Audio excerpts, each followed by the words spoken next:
Garšas kvalitāti nosaka produkta izejmateriāli, jo dabīgāks un pareizi audzēts izejmateriāls, kas nav papildināts ar liekiem konservantiem, jo garšīgāks un iecienītāks būs produkts.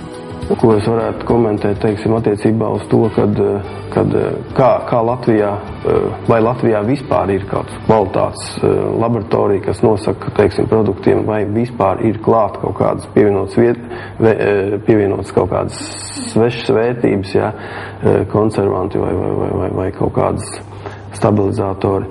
Jā, nu tad es viennozīmīgi varētu pateikt to, kad Latvijā ir liels mīnus, ka nav šādas laboratorijas, nav tādas iekārtas, kas varētu kontrolēt to, cik tad daudz katrs ražotājs pievieno klāt pie savu produkta.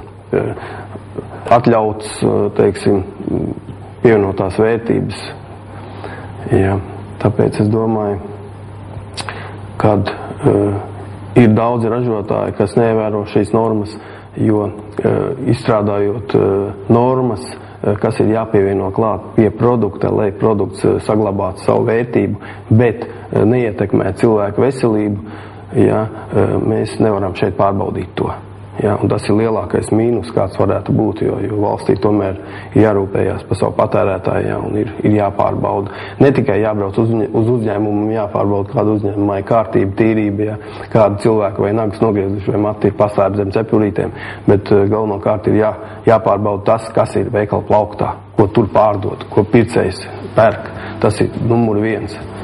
Dabisks un veselīgs produkts – tāda ir DK Daugavas koncepcija, līdz šim ražojot 76 veidu maizes un konditorijas izstrādājumus un 82 veidu piena produktus, un tāda būs arī nākotnē, domājot par jauniem produktiem.